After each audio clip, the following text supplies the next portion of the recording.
নমস্কার বন্ধুরা।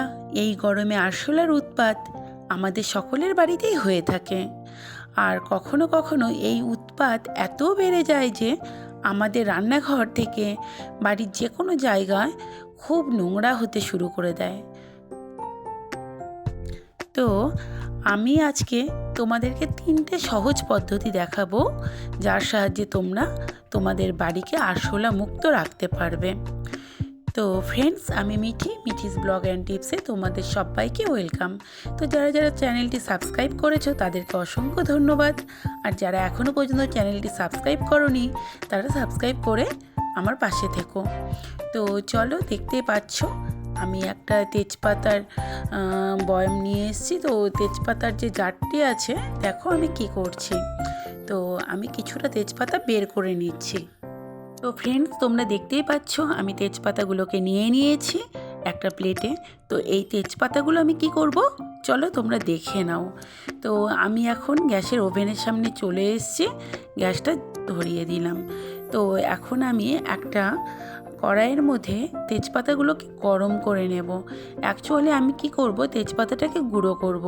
তো তোমরা যদি কাঁচা তেজপাতা বলো বা কিছুদিনের তুলে রাখা তেজপাতা গরম না করে যদি তোমরা ভাবো গুঁড়ো করবে, তো সেটা কিন্তু গুঁড়ো হতে চায় না। তার জন্য তোমাদেরকে করতে হবে কি, একটু তেজপাতাগুলোকে হালকা হিটে গরম করে নিতে হবে।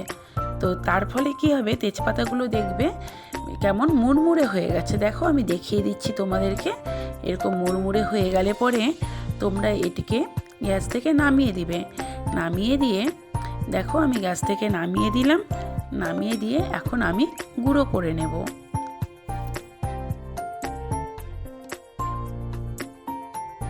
তো অ্যাকচুয়ালি কি হয়, তেজপাতার গন্ধে আরশোলা থাকতে পারে না।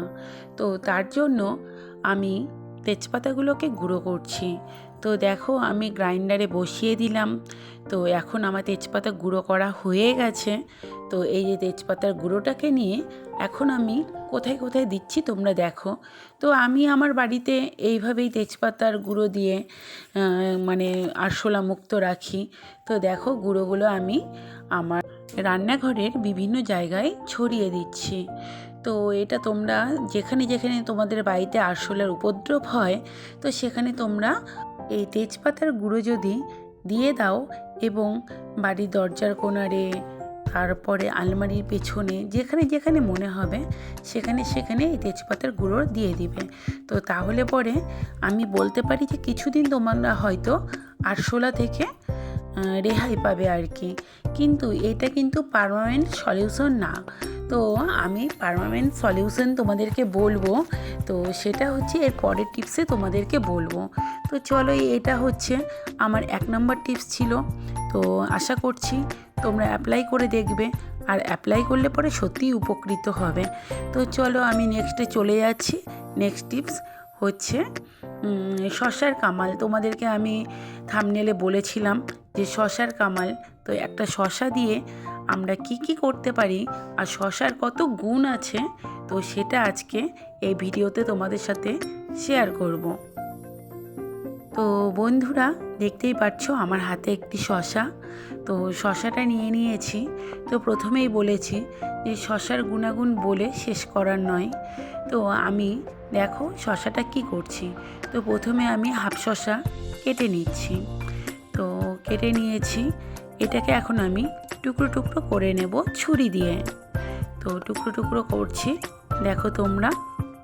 তো শসা দিয়ে যে আরশোলা মারা যায়, এটা হয়তো কেউ ভাবতেই পারো না, কিন্তু সত্যি বলছি তোমরা এই টিপসগুলো অ্যাপ্লাই করবে, সত্যি তোমরা খুব হেল্পফুল হবে আর কি।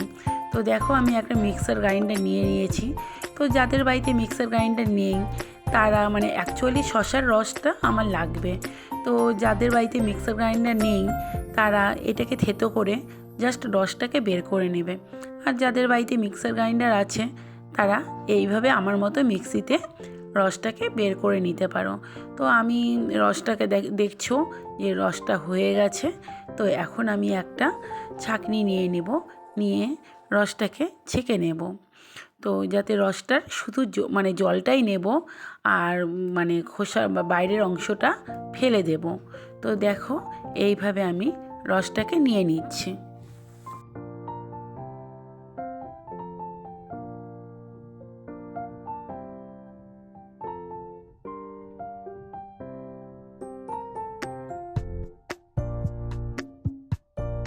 তো দেখো বন্ধুরা, রসটা আমার সম্পূর্ণ প্রায় নেওয়া হয়ে গেছে। তো আমি এখন এর মধ্যে কিছু কিছু জিনিস মেশাবো।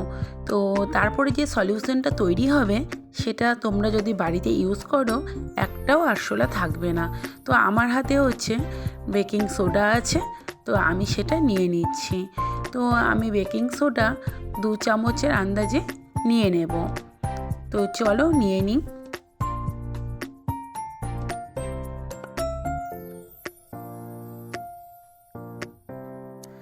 আর আমি নেব হচ্ছে এর মধ্যে অল্প 1 মুটকির মতন ভিনিগার।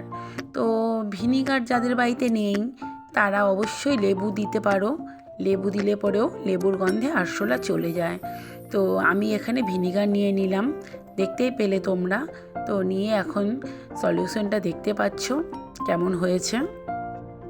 তো এটাকে তৈরি করবে, তারপরে কটন নিয়ে এসে সেটাকে ছোট ছোট বল তৈরি করে নিতে হবে। তো আমি তুলো নিয়ে চলে এসেছি। তো এখন এর মধ্যে আমি টুকরো টুকরো করে দিয়ে দিচ্ছি। দিয়ে তারপরে কি করব, সেই টুকরোগুলোকে তুলে ছোট ছোট করে বল তৈরি করব। তো তোমরাও এরকম করেই করবে। তো আশা করছি উপকৃত হবে। তো আমি এখন বল তৈরি করে কি করব সেটাই তোমাদেরকে দেখাবো। চলো দেখে নাও।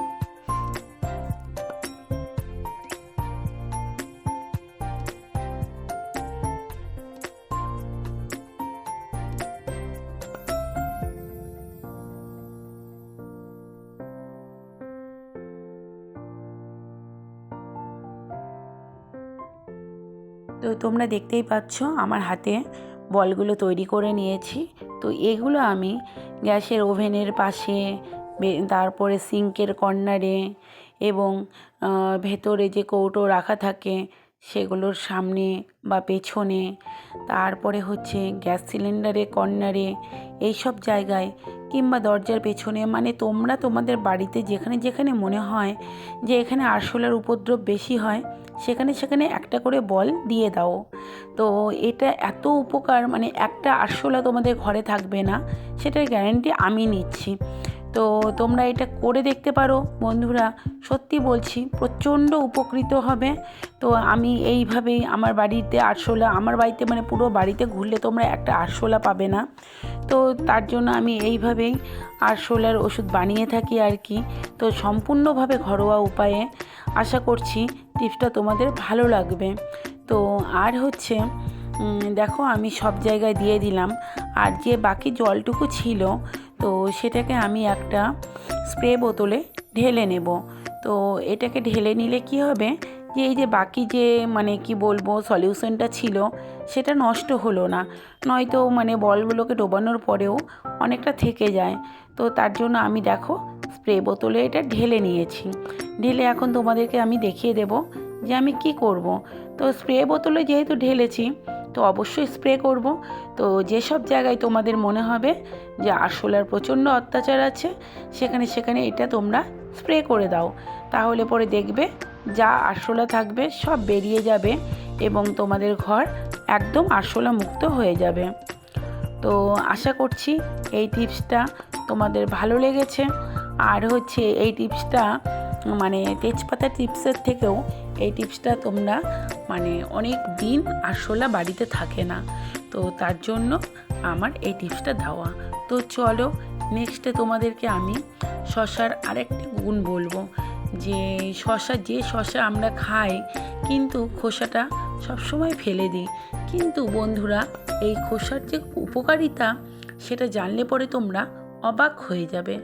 মানে তোমরা ভাবতেই পারবে না যে সামান্য শসার খোসা দিয়ে এত মানে ভালো একটা কাজ হতে পারে। তো এই যে দেখো আমি শসাটির খোসাটা ছাড়িয়ে নিলাম। তো এখন এই খোসা দিয়ে আমি কি করব চলো তোমাদেরকে আমি ছটপট দেখিয়ে ফেলছি। তো এই যে দেখো মানে সব্বার বাড়িতে আরশোলা কেন, পিঁপড়ের প্রচণ্ড উপদ্রব হয়। তো তোমরা যদি এই শসার খোসাগুলো বাইরে না ফেলে দিয়ে যেসব জায়গায় পিঁপড়ের উপদ্রব হয় সেসব জায়গায় যদি খোসাগুলো অল্প অল্প করে এইভাবে লাইন দিয়ে রেখে দাও, সত্যি বলছি এত উপকার পাবে, তোমাদের বাড়ি পিঁপড়ে মুক্ত থাকবে। তো যাই হোক, এই মানে কি বলবো, এই টিপসটা সত্যি খুব ভয়ঙ্কর টিপস বলতে পারো। অ্যাপ্লাই করে দেখো বাড়িতে, আরশোলা বা পিঁপড়ে থেকে তোমরা রেহাই পাবে। তো এবার আমি তৃতীয় টিপসটি দিয়ে দেব। তো বন্ধুরা, আমরা কর্পূর সবাই ইউজ করি। তো যেখানে যেখানে আরশোলা হবে সেখানে সেখানে যদি তোমরা কর্পূর ইউজ করো তাহলে পরে আরশোলা থাকবে না। তো আজকের এতগুলো টিপস ছিল, আমি বলেছিলাম তোমাদেরকে 3টে টিপস দিব, তো দিলাম। আশা করছি তোমরা খুব হেল্পফুল হবে। আর যদি ভিডিওটা ভালো লাগে তাহলে অবশ্যই পরবর্তী ভিডিও আসা পর্যন্ত ওয়েট করবে। আর যদি তোমরা যদি ভিডিওটি দেখে উপকৃত হয়ে থাকো তাহলে অবশ্যই আমাকে কমেন্টে জানাবে। আজকের মতো ভিডিও এখানেই শেষ করছি। টাটা।